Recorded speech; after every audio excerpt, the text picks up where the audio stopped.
मारवाड़ी मेडी आप देख रहे हैं। आज है 13 जून 2026 शनिवार का दिन, हिंदू तिथि ज्येष्ठ माह की त्रयोदशी। नजर डाल लेते हैं आज की बड़ी खबरों पर। शुरुआत कर देते हैं देश की बड़ी खबर के साथ। बड़ी खबर आम गिरा है कि एक दिन में अब अधिकतम 200 लीटर ही डीजल खरीद पाएंगे। इस डीजल को दोबारा बेचने पर पूरी तरह रोक रहेगी। इसके अलावा फैक्ट्रियों और कमर्शियल यूजर्स को रिटेल आउटलेट से ईंधन नहीं मिलेगा। सरकार ने यह कदम देश के कुछ हिस्सों में रिटेल पंपों पर अचानक बड़ी असामान्य बिक्री को देखते हुए उठाया है। यह पाबंदी शुरुआती तौर पर 90 दिनों के लिए लागू की गई है। सरकार का कहना है कि इस फैसले से आम उपभोक्ताओं के लिए ईंधन की किल्लत नहीं होगी। वहीं केंद्र सरकार के रसायन और उर्वरक मंत्रालय ने साफ किया है कि यूरिया का पर्याप्त भंडार मौजूद है। सरकार का कहना है कि खरीफ मांगों को पूरा करने के लिए यूरिया की सप्लाई जारी है और खाद की किल्लत से मंत्रालय ने साफ इनकार कर दिया है। बड़ी खबर यह भी देखिए, केंद्रीय सामाजिक न्याय और अधिकारिता राज्य मंत्री रामदास अठावले ने ईडब्ल्यूएस आरक्षण की आय सीमा को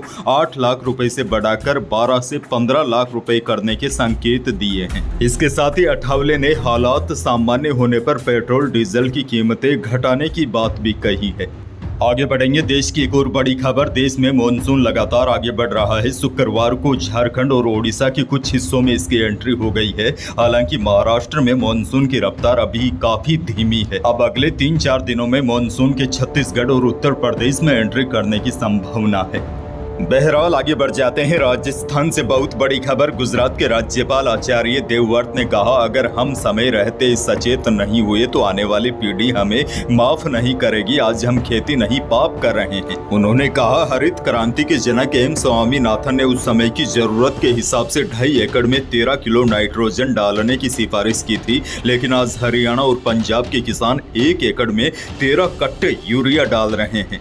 ऐसे में विनाश नहीं होगा तो क्या होगा। हमने करोड़ों टन यूरिया डालकर कितनी ही पीढ़ियां बर्बाद कर दी है, कितने ही जीव जंतु खत्म कर दिए हैं। इस जमीन पर पैदा होने वाली फसल को आप और हम सब खाते हैं। वह जहर धीरे धीरे हमारे अंदर जाता है। उन्होंने कहा, हमारे ऑर्गन फेलियर उसी से होते हैं। गुजरात के राज्यपाल आचार्य देवव्रत जयपुर के सवाई मानसिंह इंडोर स्टेडियम में आयोजित कार्यशाला में बोल रहे थे। दरअसल राजस्थान में प्राकृतिक और जैविक खेती को बढ़ावा देने के लिए बीजेपी किसान मोर्चा की ओर से कल जयपुर में प्रदेश स्तरीय कार्यशाला का आयोजन किया गया था। इस दौरान सीएम भजनलाल शर्मा ने भी कहा, आज हम यूरिया का ज्यादा इस्तेमाल कर आने वाली पीढ़ियों को बर्बाद कर रहे हैं। मुख्यमंत्री ने कहा, देश के किसानों को किसान सम्मान निधि के रूप में 6,000 रुपए मिलते हैं, लेकिन प्रदेश के किसानों को हम 3,000 रुपए अधिक दे रहे हैं। आने वाले समय में हम इसे 3,000 और बढ़ाएंगे। प्रदेश के किसानों को 12,000 रुपए किसान सम्मान निधि मिलेगी। उन्होंने कहा, गेहूं के समर्थन मूल्य पर 150 बोनस देने का काम हमने किया है, जो कहीं पर भी नहीं है।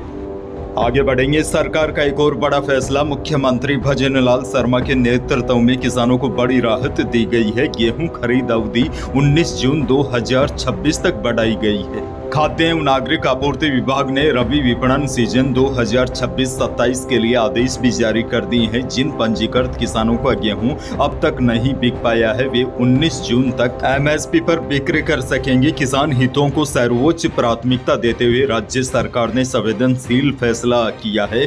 गेहूं खरीद लक्ष्य 23.50 लाख मीट्रिक टन से बढ़ाकर 28.50 लाख मीट्रिक टन कर दिया गया है। प्रदेश में अब तक 3 लाख से अधिक किसानों से 25.90 लाख मीट्रिक टन गेहूं की खरीद की है। वहीं किसानों को 2585 रुपए प्रति क्विंटल एमएसपी के साथ 150 रुपए प्रति क्विंटल बोनस भी दिया जा रहा है। यानी कि किसानों को कुल 2735 रुपए प्रति क्विंटल का भुगतान सुनिश्चित राज्य सरकार कर रही है। सीएम ने कहा, राजस्थान गेहूं का सर्वाधिक मूल्य देने वाला अग्रणी राज्यों में शामिल हो गया है। खरीद अवधि बढ़ने से किसानों को अपनी उपज उचित मूल्य पर बेचने का अतिरिक्त अवसर मिलेगा।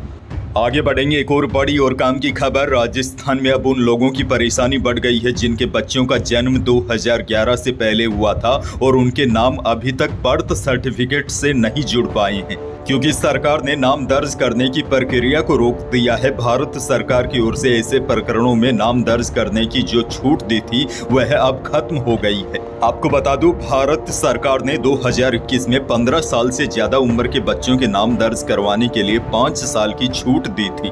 यह अवधि अप्रैल 2026 में खत्म हो गई है।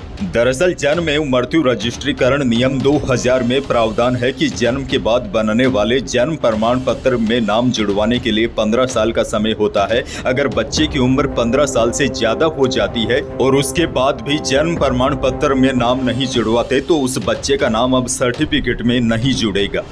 आगे बढ़ेंगे। बांसवाड़ा से बड़ी खबर। बांसवाड़ा जिले के आनंदपुरी में एक शादी चर्चा का विषय बनी हुई है। शेरगढ़ क्षेत्र के सालिया गांव में 60 वर्षीय रत्ना ने 58 साल की कड़वी देवी से शादी की है।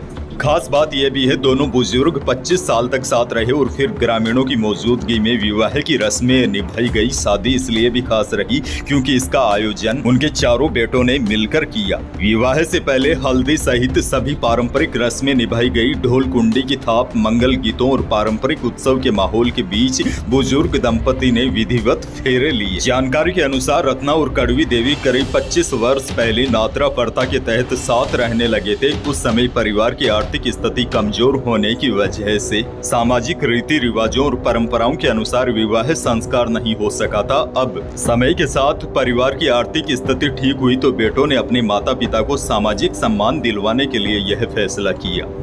बीकानेर से बड़ी खबर। बीकानेर के सबसे बड़े पीबीएम अस्पताल में प्रसूताओं की तबीयत बिगड़ने और किडनी संक्रमण के मामले में अब एक और बड़ा राजनीतिक रूप ले लिया है। इस गंभीर मुद्दे पर प्रदेश के चिकित्सा मंत्री गजेंद्र सिंह खींवसर द्वारा एक विवादित टिप्पणी के बाद बवाल खड़ा हो गया है। मंत्री के बयान के विरोध में कांग्रेस कार्यकर्ताओं ने बीकानेर के कोर्ट गेट पर जोरदार प्रदर्शन किया और मंत्री का पुतला दहन कर अपना रोष प्रकट किया। दरअसल गुरुवार को मंत्री बीकानेर के दौरे पर थे। इस दौरान जब पत्रकारों ने प्रसूताओं के इलाज में हुई लापरवाही को लेकर सवाल पूछे तो मंत्री अचानक झुंझला गए। तीखे लहजे में जवाब देते हुए मंत्री के बोल बिगड़ गए। उन्होंने कहा कि आप पता करो बीमार महिलाएं चलते हुए आई थी या नाचते हुए। अजमेर से बड़ी और दुखद खबर। अजमेर जिले में जन्मदिन मनाकर लौट रही युवती और उसके 2 क्लासमेट की सड़क हादसे में मौत हो गई। युवक और दोनों युवती बाइक पर आ रहे थे। हाईवे पर स्कॉर्पियो ने बाइक को पीछे से टक्कर मार दी। टक्कर इतनी भीषण थी कि युवक और दोनों युवतियां उछलकर सड़क पर गिर गई। तीनों की मौके पर ही मौत हो गई। सूचना पर पहुंची पुलिस ने तीनों घायलों को भिनाई अस्पताल पहुंचाया, जहां डॉक्टरों ने तीनों को मृत घोषित कर दिया। एक और बड़ी खबर देखिए। वायदा बाजार में तेजी के असर से जयपुर सराफा बाजार में दोनों ही कीमती धातुओं में रिकॉर्ड तेजी देखी गई। शुक्रवार को चांदी 7,500 रुपए की लंबी छलांग लगाकर 2,47,500 रुपए प्रति किलो पहुंच गई। शुद्ध सोना भी 1,400 रुपए बढ़कर 1,51,000 रुपए प्रति 10 ग्राम रहा और जेवराती सोना भी 1,300 रुपए उछलकर 1,40,400 रुपए प्रति 10 ग्राम रहा। अनाज मंडियों के भाव की बात की जाए तो प्रदेश की अधिकांश अनाज मंडियों में इसबगोल का भाव न्यूनतम 9,500 से अधिकतम 13,700 रुपये रहा। गवार बिका अधिकतम 5300 रुपये। सरसों का भाव रहा 6800 से 7500 रुपये। वहीं गवार का भाव रहा अधिकतम 5500 रुपये। वहीं प्रदेश की अलग अलग अनाज मंडियों में अरंडी का भाव न्यूनतम 5200 से अधिकतम 6500 रुपये रहा। मौसम को लेकर बड़ी खबर। प्री मानसून एक्टिविटी के बीच राजस्थान में भीषण गर्मी का दौर जारी है। वैसे पिछले 24 घंटों में अलवर, कोटपुतली, बहरोड यहां बारिश के साथ ओले गिरे। वहीं कल शाम को प्रदेश के कई इलाकों में हल्की बारिश के साथ आंधी बारिश का दौर चला। अब देखिए बड़ी जानकारी यह है, राजस्थान में 13 जून का मौसम लोगों के लिए राहत और चुनौती दोनों लेकर आ सकता है। मौसम विज्ञान केंद्र जयपुर के अनुसार सक्रिय पश्चिमी विक्षोभ के प्रभाव से पूर्वी राजस्थान के कई जिलों में मौसम तेजी से बदलने की संभावना है। जयपुर, अलवर, दौसा, भरतपुर, धौलपुर, करौली, अजमेर, नागौर, कोटा, बूंदी, बारां और झालावाड़ सहित कई जिलों में दोपहर के बाद बादल छाने, मेघ गर्जन होने और बारिश शुरू होने के साथ ही कई स्थानों पर 70 किलोमीटर प्रति घंटे की रफ्तार से धूल भरी हवाएं चल सकती है। अंत में एक और बड़ी खबर आपको दे दूं। ईरान युद्ध को लेकर नई अपडेट सामने आई है। अमेरिकी राष्ट्रपति डोनाल्ड ट्रंप ने गुरुवार को दावा किया है कि युद्ध समाप्त करने के लिए समझौता हो गया है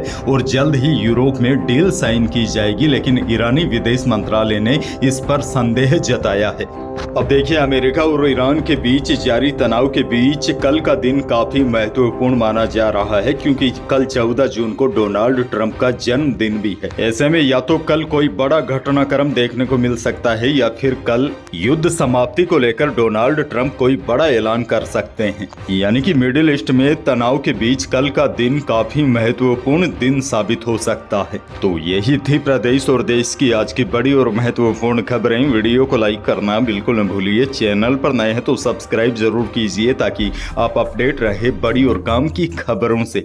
धन्यवाद।